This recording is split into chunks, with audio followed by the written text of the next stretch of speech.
Well, now that President Joe Biden has left the White House, Hakeem Jeffries is now the nation's highest-ranking Democrat. And as minority leader of the U.S. House of Representatives, he's facing the challenge of reaching across the aisle to get things done with Republicans firmly in control of all elected branches of government in Washington. And the moves he will make will resonate with all those who are watching, including young minds who may one day have political ambitions. Leader Jeffries, first of all, thank you. Thank you so much for this opportunity to talk to us here with NBC6, also Voices as well. How does it feel to be in South Florida supporting Congresswoman Wilson, your colleague on the Hill? How does that feel?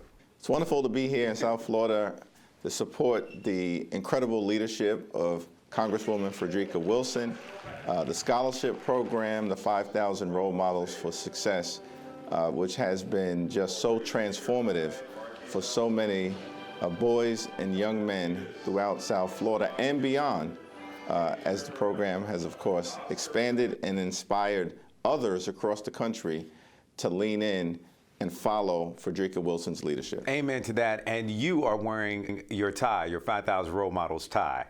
That's correct. Several years ago, myself and several other younger at the time members of the Congressional Black Caucus were conferred ties by Congresswoman Frederica Wilson and instructed that we would be part of the program. I love it. And you guys support each other on the Hill, especially the Congressional Black Caucus. The CBC is a family. The House Democratic Caucus is a family, and we all serve together, Democrats and Republicans, inspired to try to make change in our community. And one of the things that is so wonderful about Congresswoman Frederica Wilson is that she's just been a dedicated educator and a champion for children for decades. And that advocacy, of course, has spanned her time as a teacher, as a principal, as a legislator, and now as a prominent member of Congress who serves the community in such a phenomenal way. And I have to ask you, because we know that January is mentoring month. How important is mentorship to you when you think about programs like the 5,000 role models?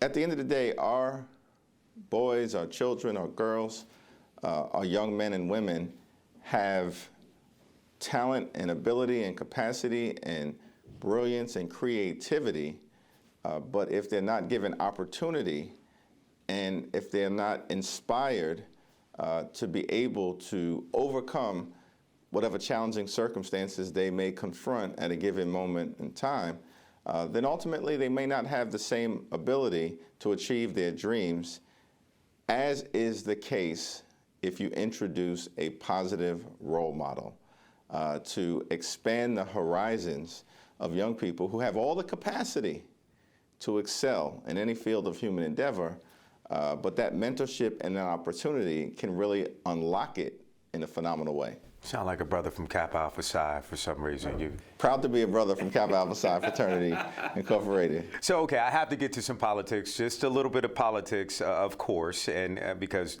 that's why you're a leader on the Hill. So I got to ask you that now the president, Donald Trump, is going into he's been reelected, going into his second time on the job. Do you believe that anything will get done on a bipartisanship level? Do you believe that because the Republicans control the House, that there will be bipartisanship and we can see some hot button issues get passed when it comes to immigration, when it comes to the economy, when it comes to education? Our plan as House Democrats is to find bipartisan common ground with the incoming administration and our Republican colleagues on any issue, whenever and wherever possible, in order to make life better for the American people, particularly as it relates to driving down the high cost of living that exists in the country and has for far too long. At the same period of time, we know that there are going to have to be things that we defend, like Social Security and Medicare, the Affordable Care Act, the education of our children, and push back against efforts, for instance, to potentially abolish the Department of Education. But we are looking forward to finding the opportunities to actually work together, use our common sense to find solutions that solve problems for everyday Americans, and to do it not simply as Democrats or Republicans, but to do it as those public servants who were sent to Washington to get things done. And here in South Florida, immigration is a hot button issue, especially with Haitian Americans that are here in South Florida. They are living in fear and anxiety because of what President Trump has said he's going to do on day one. What do you have to say to those Haitian Americans about living in fear and fear that TPS is going to run out? They're going to be sent back to Haiti. Here in America, it's clear that we have a broken immigration system, and we need to fix it, and we need to fix it in a bipartisan and comprehensive manner. It's important to recognize that in this country, we are both a nation anchored in the rule of law as well as a nation of immigrants.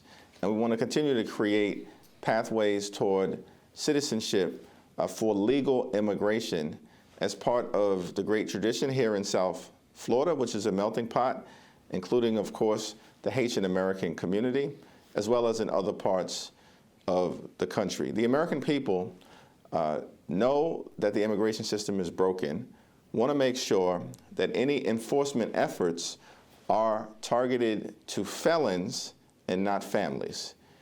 And that's going to have to be the line that we evaluate whether the incoming administration has gone too far in a manner inconsistent with where the American people are at this moment. We have to secure our border.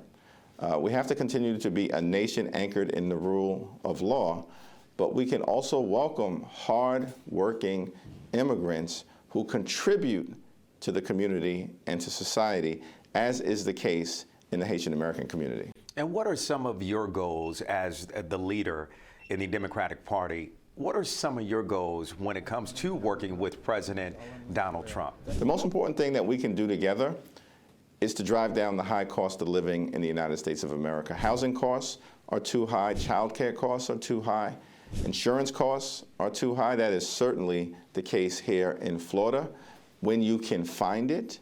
Utility costs are too high, and grocery costs are too high. America has become too expensive. There are far too many people in this country and in South Florida and beyond who are struggling to live paycheck to paycheck. That should not be the case in the wealthiest country in the history of the world. And we look forward to working with the incoming administration to make sure that the American dream can be brought to life for everyone in every community throughout America. My last question here for you, Leader Jeffries. So you made history in 2022, becoming the first African American to lead a party caucus in either chamber of Congress. And you are the first and only black leader of any party in any chamber of Congress in its 235-year history. So what does this mean to you? And what does this mean to those African Americans wanting to get into politics in the future? We all stand on the shoulders of legends like the Reverend Dr. Martin Luther King Jr., who championed a society that creates opportunity for everyone regardless of color. It's an honor and a privilege for me to represent the people of the 8th Congressional District back home in New York, but now serve in the position as House Democratic leader. And I think it's a reflection of the fact that here in America, we're blessed with a government of the people, by the people, and for the people, and representative democracy, where anyone, including those who emerge from working class neighborhoods or humble beginnings, can serve the people at the highest levels of government. But it's our responsibility to make sure that when you have the opportunity to govern, you get things done. That's what Frederica Wilson is all about. That's what I hope to continue to bring to the table for the people. Leader Jeffries, thank you. Thank you.